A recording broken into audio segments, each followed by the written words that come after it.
Hello guys, and welcome back to another video in our channel. And today we have a breaking news that Enzo Maresca has already been confirmed as Chelsea's next head coach in a 5-year contract to run all the way to 2030. And we're going to do a tactical analysis video today on the roles of each player in Enzo Maresca's system. In our this news is coming quite as a shock because a lot of people expected maybe a manager such as Roberto Di Zerbi, but we're going to try and see what are the roles of players in his system. So Maresca is a manager who's famed for using positional play tactics to actually look to have his system where he likes to control possession and build slowly. His system is similar to that of Manchester City, and how his teams build up play is similar to that the way Manchester City does it. This system involves rotation of players and players moving in positions in possession and moving out of positions out of possession. And we are going to see how. So in my previous video, I explained how Maresca systems work. I explained how he likes to play. Catch that video before watching this one. So today we are going to look at key players, the roles of players in his system, each position and how each position is designated to ensure the desired end goal for his system. Do not forget to like, share and subscribe to this channel for more videos like this. So Maresca is a manager to build up slowly with the ball. He does not hesitate to have his team even make as many as 30 football that you'll be expecting to see at Chelsea next season. Some fans who are very excited hold the ball, actually walking the ball into the back. We start with the first position. The first position is the goalkeeper, and Maresca describes the goalkeeper as the first attacker, in that the goalkeeper is the first person who initiates his attack. So what is the role of the goalkeeper? So the goalkeeper plays as an extra holding midfielder during build-up, being the player who actually looks to start the passing of the ball.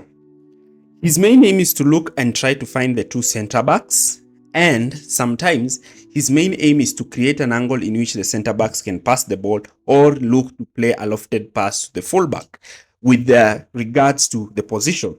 His also main aim is also to try to pick the deepest midfielder, the deepest pivot, who can receive the ball in this phase as they try to circulate the ball during build-up. Now, his composure and his ability to play passes under pressure is a great advantage because the ball needs to be retained in this position because a slight mistake can make the opposition punish the team. The role of Caicedo in this position is also quite important in that the goalkeeper plays the ball onto the holding midfielder who can find the free center back using a third man. Let's see from this clip how the goalkeeper plays in position where he's under pressure. You can see Leicester is being put under pressure by Liverpool, but you can see how they are easily being able to play the ball through Liverpool. Look at the composure of the goalkeeper. Look at how the goalkeeper is not afraid to receive the ball. He's not afraid to play the ball. He's not afraid to pass the ball. The second position we're going to look at is the central defenders. The central defenders are the second line of attackers. They're the players who receive the ball after the goalkeeper. So the role of central defenders is crucial because they are the ones who will have the ball majority of the time during the games. They need to be composed in possession. They need to be able to play short passes as well as very line-breaking passes. Their link-up play together with the goalkeeper, the holding midfielder and the fullbacks is very, very crucial in this game. And this position employed by these two players is very, very critical as they are able to either play the ball towards the fullback and they can also create that opportunity to act as a passing lane to the fullback to pass the ball backwards. One center back is preferred for his passing ability, while the other center back is preferred for his ball progression ability, his ability to receive the ball and immediately look to carry the ball forward, as this other center back is also quite important in drawing opponents to himself to open spaces higher up the pitch for the dropping in pivots. The center backs in this position are crucial. The next crucial player is the holding midfielder. This is the most important player in this system because he is the heart of the team. Let's see his role. The holding midfielder is the deepest midfielder in the 4-3-3, and his main position is to be the first midfielder to drop deep to receive the ball during build-up phase and look to try to link the two centre-backs and the goalkeeper to the midfielders and the full-backs. His position is so crucial, making him the metronome of the team, and his ability to receive the ball under pressure and look to even use his body to shield the ball so that he can progress the ball and pick the two number 8s in between the lines will be a very huge advantage in enabling Maresca's team to slowly build from the back. His role is also quite crucial when the team is in higher phases of possession because he's one of the players who has the ball majority of the time. His position is to play slightly deeper so that he can create a passing opportunity for the centre-backs and even sometimes know when to drop in between the two centre-backs to create options, especially when the centre-backs are in constant pressure from a front two pressing kind of system. He should also be quite composed on the ball and looking to play those intricate line-breaking passes in the middle of the park. Maresca prefers his holding midfielder to stay in midfield. In this way, he's able to shuttle across to create passing angles so that he can easily be found by the centre-backs. And this can exemplify players who like to be on the ball majority of the time. These are players such as Fernandez to receive the ball in these kinds of situations and look to progress with the ball higher up the pitch. The next players are the fullbacks, who I believe are very, very important in this system, as their position dictates how the game will be played. So Maresca's fullbacks are not quite the traditional fullbacks that we expect from a 4-3-3. These fullbacks play a very vital role, but their role is usually to play behind the ball rather than ahead of it. Their main aim in this situation can be two, with one looking to drop in the backline while the other looking to come in field.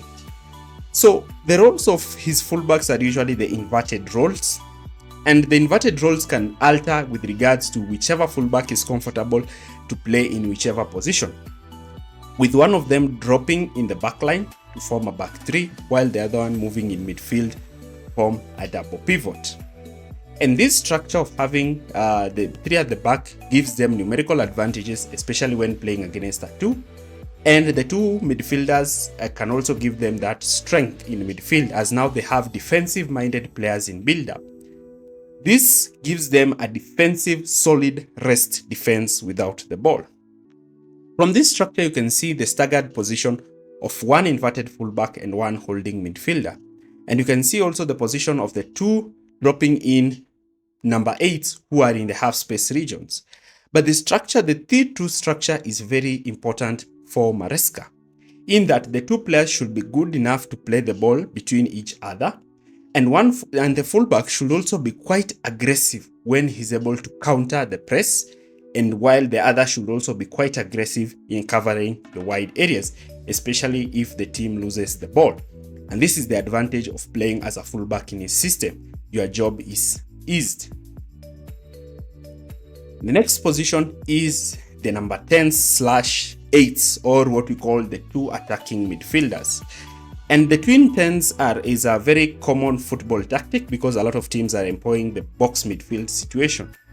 So the twin 10s, their main role is to occupy positions in between the lines, especially high up the pitch.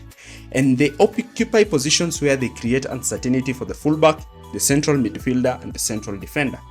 The ability to receive the ball in between the lines is very crucial, and the ability to occupy the famous half-space regions, the regions where positional play managers usually try to dominate. The ability to play passes in behind, especially for the runs of wingers, will be quite important, as well as the ability to link up with the forward, where they can use the forward as a target man, play quick 1-2 passes, and look to find themselves in the 18-yard space where they can attempt to shoot the ball. They are also the most creative players of the team, and the ability to actually play these balls makes them a threat. They should also be great in making runs in the half-space region where they can attempt cutbacks or balls across the 6-yard space for the other attacking players to make runs to tap in. These players are also quite important out of possession, as they are the first line of pressers who look to press win the ball, and immediately look to launch the ball onto the wingers moving forward. Some players who can excel in these positions are players such as Raheem Sterling, who are very good in making dribbles, as well as players such as Cole Palmer, who is very important in this kind of position. The next position is the wingers. Wingers are very crucial in that they generate the width in the attack, and you're going to see how. The role of wingers in Maresca's system is very important as they start high and wide. They need to hug the touchline without the ball, and their main aim is to try and stretch the opposition backline out and try to find themselves in a 2v1 situation against the fullback. And this helps them to create those wide overloads together with the attacking midfielders in those half-space regions. The wingers are also the one who are tasked to drop deep, especially when the opposition tries to create that central overload, where they can receive the ball directly from the wide center backs and look to use their excellent dribbling ability to play with the ball across the opposition fullback. And once they are able to dribble past these fullbacks, they are a very huge threat, and they can actually create a lot of problems for this fullback. And this situation where you have wingers who are able to dribble and play the ball fast in those channels makes them a huge threat. And the far side winger should also be is very important because he's the one to make those late runs in the back post to actually score the tap-ins from those positions, the back post. And this is why players such as Raheem Sterling excelled at the Pep Guardiola system, because of his ability to make those runs at the back post and actually score tap-ins through those positions. And him with the Noni Madueke in these wide areas can be very important, as well as players such as Mykhailo Mudryk, who can also look to occupy these positions. The next position, which is very crucial, is the center forward. The center forward does not just play like a traditional center forward, but he plays in a more dynamic way. So the center forward is the one who leads the attack, but his main role in this position is two. He can either play as a shoulder to defend, dropping deep as a false nine, ready to receive the ball, draw in center backs towards him and look to slip the ball, especially for the number 8s making runs beyond him. And because he'll have support around him, he should be quite strong and be very good with the ball at his feet and receiving the ball in the tight spaces. When the box midfield will undergo man marking in midfield, they might decide to stretch out, create space in the middle where the number 9 can drop deep from the back line, receive the ball. And if a center back commits to drop deep and try to stop him, then he should use his muscle to outmuscle the defender and look to play the ball, especially for the runs of the number 10, who can have now the spaces. And this can be very good for a player like Jackson, who was not afraid to be dropping deep, something that we have seen him doing time and time again for Maurizio. A central defender a central attacker who's able to drop deep, use his physicality as a false 9 is very, very crucial for this system. You can see again this position that has been occupied by the central attack here is also crucial in that if he has space, he should now look to hold the position, stretching the back line deeper and opening spaces in between the lines so the attacking midfielders can receive the ball in these positions. Maresca starts his job at Chelsea July.